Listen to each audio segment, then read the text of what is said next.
전장을 향한 첫걸음. 신입 하사 후보생 한소은. 1. 그림자를 지운 여자. 내 눈은 왜 그렇게 불만으로 가득해? 집안이 얼마나 좋길래 훈련병 나부랭이가 나를 이토록 얕잡아봐? 매서운 눈빛의 김지혜 중사가 한소은 후보생의 턱 밑까지 바짝 다가와 으르렁거렸다. 소은의 얼굴에선 이미 굵은 땀방울이 흘러내리고 있었다. 다른 후보생들은 97번 한소은에게 쏟아지는 혹독한 질책을 숨죽이며 지켜봤다. 그들의 눈빛에는 또 시작이구나 하는 동정심과 동시에 불안감이 서려 있었다. 소은은 흙바닥에 엎드린 채 팔굽혀펴기를 계속했다. 훈련복은 땀과 흙으로 얼룩져 있었다. 대답 안 해? 벙어리야. 내가 질문했잖아. 지혜 중사의 목소리는 훈련장을 뒤흔들었다.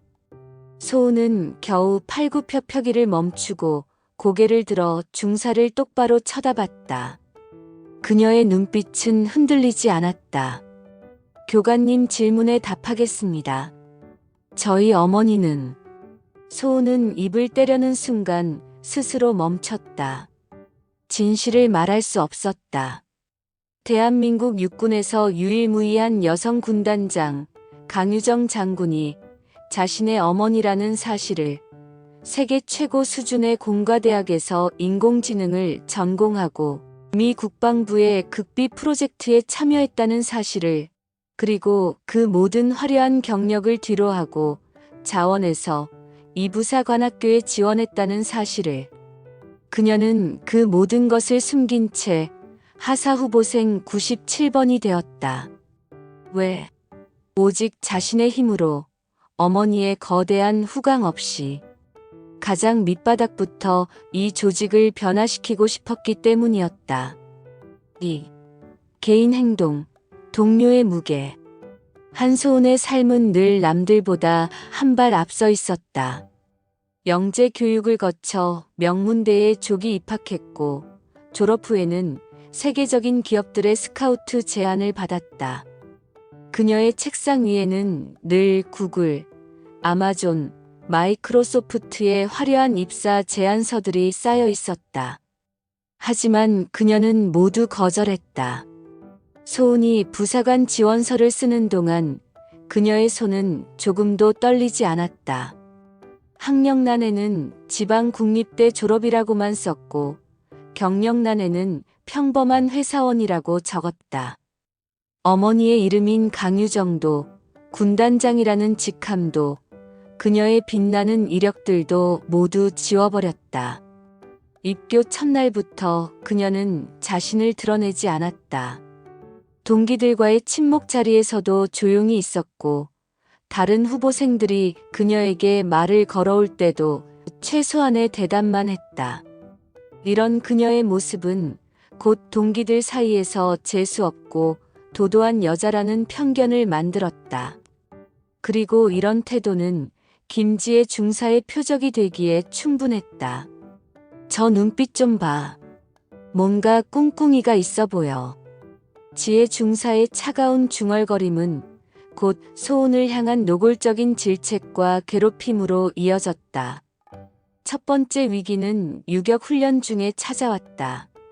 장애물 통과 훈련 중 후보생 박진아가 로프에서 떨어져 발목을 심하게 삐었다. 진아는 고통스러운 신음을 내뱉으며 주저앉았고 발목은 금세 부어올랐다. 주변의 모든 후보생들은 규정 위반을 두려워하며 아무도 움직이지 못했다. 오직 지혜 중사의 명령만이 이 상황을 바꿀 수 있었다. 하지만 소은은 망설이지 않았다. 그녀는 진아에게 달려가 발목을 확인했다. 움직이지 마. 골절일 수 있어. 그때 지혜 중사의 호각 소리가 훈련장을 찢었다. 후보생 97번. 누가 내 마음대로 움직이라고 했나? 부상자 구호가 우선입니다. 소은은 흔들리지 않고 대답했다. 지혜 중사는 분노로 가득 찬 얼굴로 소리쳤다. 우선은 갯불. 규율이 먼저야. 내 감정대로 행동하면 조직 전체가 무너져. 그날 저녁부터 소은을 향한 노골적인 괴롭힘이 시작되었다. 신발장 안에는 너 때문에 다 죽는다는 쪽지가 놓여 있었고, 훈련 중에는 일부러 발을 걸어 넘어뜨렸다.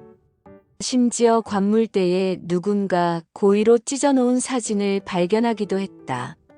3. 어둠 속의 위로. 소은을 향한 괴롭힘은 날이 갈수록 심해졌다. 식판에 이물질이 들어있거나 속옷이 사라지는 것은 일상이었다. 밤에는 침낭 안에 곤충 시체가 들어있었고, 화장실에서는 문이 잠겨 갇히는 일도 있었다. 소은은 이를 악물고 참았다.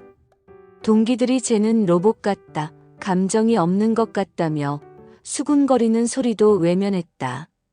하지만 그녀도 사람이었다. 밤마다 소은은 침낭을 뒤집어 쓰고 소리 없는 눈물을 삼켜야 했다. 내가 여기 왜 왔을까? 이렇게까지 해야 하나? 그러던 어느 날 밤 소은은 공중전화 앞에 섰다. 동전을 넣고 어머니의 번호를 눌렀다. 전화기 너머로 익숙한 신호음이 울렸다. 버튼 하나만 누르면 모든 것이 해결될 터였다. 육군에서 막강한 권력을 가진 어머니의 한마디면 자신을 괴롭히는 모든 문제가 사라질 것이었다. 하지만 그녀는 수화기를 내려놓았다. 이렇게 포기할 수는 없어. 엄마의 이름으로 이 모든 것을 끝내고 싶지는 않아. 그 순간 뒤에서 누군가 조심스럽게 다가왔다. 후보생 박진아였다. 선배님 괜찮으세요?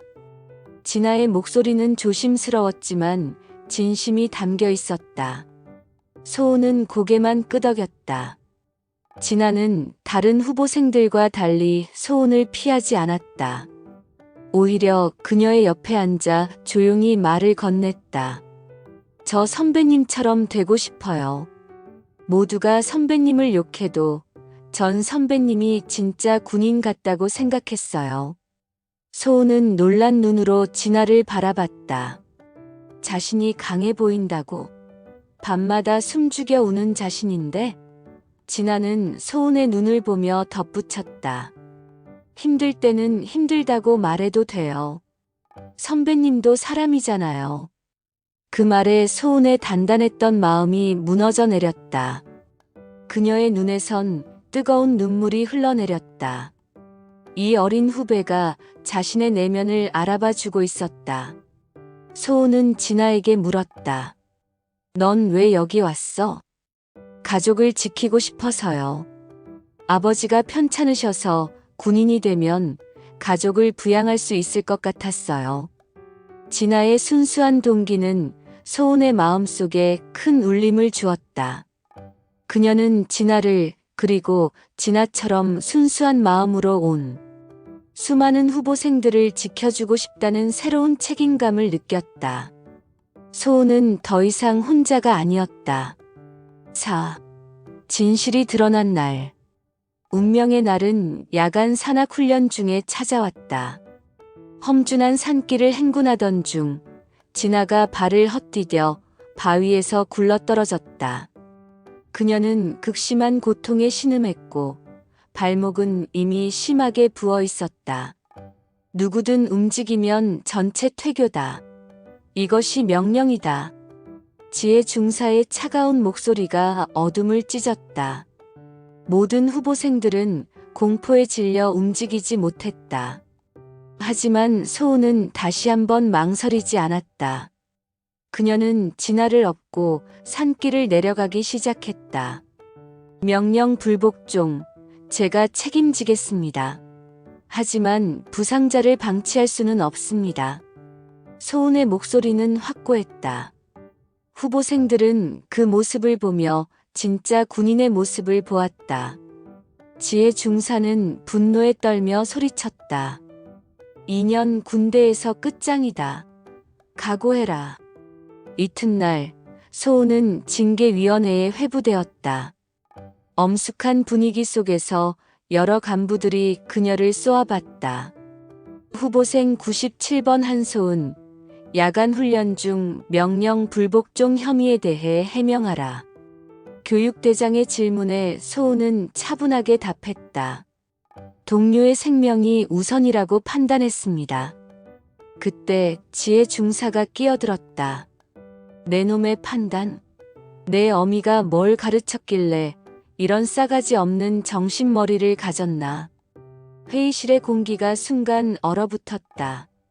지혜 중사의 말은 선을 넘은 발언이었다. 소은은 잠시 침묵하다가 천천히 입을 열었다. 제 어미는 지상군사령부 군단장 강유정 장군입니다. 모두가 충격에 휩싸였다. 교육대장의 얼굴은 굳어졌고 다른 간부들은 서로 눈빛을 교환했다. 지혜 중사는 입을 다물지 못했다. 진짜였어? 그녀의 목소리는 떨리고 있었다. 소은은 굳건한 목소리로 말을 이었다. 하지만 이곳에서 저는 그저 후보생 97번 한소은일 뿐입니다. 어머니의 이름으로 특혜를 받을 생각은 없습니다. 제가 한 일에 대해서는 제가 책임지겠습니다. 징계위원회는 소은에게 일주일간의 근신 처분을 내렸다. 하지만 소은은 만족하지 않았다. 그녀는 더 큰 결심을 했다. 최전방 특수정찰대 자원 지원서를 제출한 것이다. 모두가 말렸지만 소은의 의지는 확고했다. 거기라면 진짜 군인으로서의 제 실력을 증명할 수 있을 테니까요. 오, 진짜 지옥을 향한 자원. 특수정찰대에 배치된 소은은 또 다른 시련을 맞았다. 이경호 상사는 여군에 대한 편견이 심한 인물이었다. 여군이 여기 와서 뭐 하려고? 발목 잡지 말고 뒤에서 얌전히 있어. 하지만 소은은 묵묵히 자신의 실력으로 증명해 나갔다. 남성 대원들보다 뛰어난 체력과 전술 능력, 백발백 중의 사격 실력, 그리고 천재적인 지형 판독 능력까지. 이경호 상사도 그녀의 실력에 점차 놀라기 시작했다.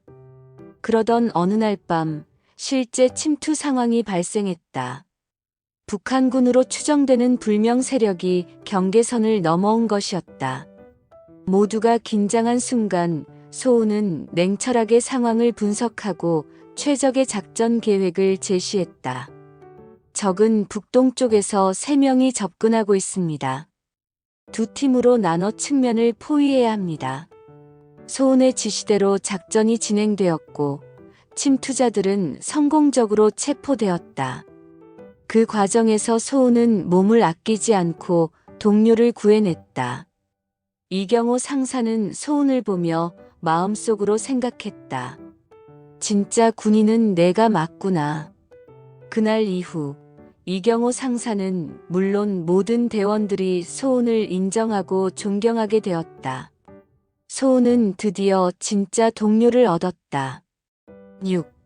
영웅의 귀환과 새로운 시작. 소은의 활약은 곧 상부의 인정을 받았다. 그녀의 뛰어난 판단력과 희생정신을 높이 평가한 군은 그녀에게 화랑무공 훈장을 수여하기로 결정했다. 수여식 당일 수많은 군 간부들과 함께 소은의 어머니 강유정 장군도 자리에 참석했다. 하지만 두 사람은 그저 군 선배와 후배로서 서로를 바라볼 뿐이었다.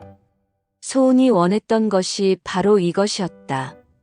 어머니의 딸이 아닌 군인 한소은으로서 인정받는 것. 훈장을 받은 소은은 새로운 목표를 향해 나아갔다. 그녀는 부사관학교 교관으로 발령을 받았다. 이제 그녀가 후배들을 가르칠 차례였다. 첫 수업이 시작되고 소은은 강당 뒤편에서 자신을 지켜보고 있는 한 사람을 발견했다. 바로 김지혜 중사였다. 소은은 신입 후보생들에게 힘주어 말했다. 여러분이 여기서 배울 것은 맹목적인 복종이 아닙니다. 동료에 대한 책임, 임무에 대한 책임, 그리고 자신에 대한 책임입니다. 진짜 강한 군인은 혼자 살아남는 사람이 아니라 동료를 살려내는 사람입니다. 수업이 끝난 후 지혜 중사가 조용히 소은에게 다가왔다. 그녀의 눈빛은 더 이상 차갑지 않았다. 넌 나보다 단단하더군. 난 내 나이에 그저 울기만 했었는데. 소은은 따뜻한 미소를 지으며 대답했다. 울어도 됩니다. 다만 멈추지 않으면 됩니다. 지혜 중사는 말없이 돌아섰다. 그녀의 표정에는 처음으로 존경의 빛이 스쳐 지나갔다. 소은은 진정으로 이 조직을 바꾸는 첫걸음을 내디뎠다. 그녀의 진짜 전투는 이제 막 시작된 것이었다.